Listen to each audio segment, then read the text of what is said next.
पालकमंत्री ऐकत नाहीत, त्यामुळे राजकारण करायचे तरी कशाला? चांगल्या कामाला सहकार्य करू, मी पक्ष सोडणार नाही, पण मी आणि आमच्या घरातील कोणीच निवडणूक लढवणार नाही, असे म्हणत आमदार लक्ष्मण पवार यांनी विधानसभा निवडणुकीतील माघार घेतली आहे. भाजपचे आमदार पवार यांनी धनंजय मुंडे यांच्याकडून अन्याय केला जात असल्याची खदखदी व्यक्त केली. आमदार लक्ष्मण पवार म्हणाले, गेल्या काही महिन्यापासून मी आजारी आहे, पण आजारापेक्षा माझी नाराजी जास्त आहे. पक्षश्रेष्ठीसमोर मी हा विषय बोललो, त्याची गांभीर्याने दखल घेतली नाही. 2014 ते 2019 हा माझ्या आमदारकीचा काळ मला समाधान देणारा राहिला.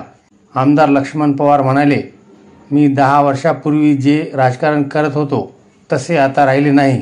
ज्या दिशेने राजकारण जात आहे ते मनाला पटत नाही, नैतिकतेला बरे वाटत नाही, त्यामुळे आपणच बाजूला झालेले बरे. म्हणून मी हळूहळू सर्व मनाला न पटणाऱ्या बाबीतून बाजूला होत आहे. कुठलीही उमेद राहिली नाही.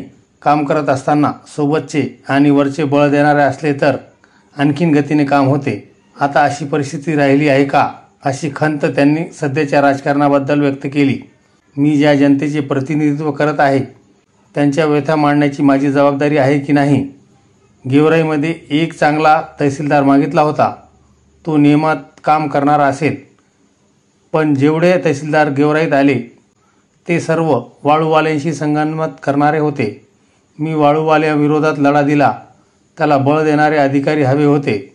पालकमंत्र्यांकडे तहसीलदारांच्या तक्रारी केल्या, त्या पालकमंत्र्यांनी कधीच गांभीर्याने घेतल्या नाहीत, असे म्हणत आमदार लक्ष्मण पवार यांनी धनंजय मुंडेकडून सहकार्य मिळत नसल्याचे सांगितले. पक्षांतर करण्याबाबतच्या चर्चेवर बोलताना आमदार पवार म्हणाले, माझ्याबद्दल मतदारसंघात अफवा पसरवल्या जात आहेत. मी दल बदलू नाही. ज्या पक्षाने आपल्याला संधी दिली त्या पक्षाशी गद्दारी करणाऱ्यांपैकी मी नाही. नाराजी जरूर आहे, परंतु पक्ष सोडणार नाही. विनाकारण वेगळ्या चर्चा करण्यात अर्थ नाही, असे त्यांनी स्पष्ट केले. 2-2.5 वर्षापूर्वी आम्ही सत्तेत गेलो. 3 पक्षांचे सरकार आले. खूप काही अपेक्षा होत्या, परंतु त्या पूर्ण झालेल्या नाहीत, अशी नाराजी आमदार लक्ष्मण पवार यांनी व्यक्त केली.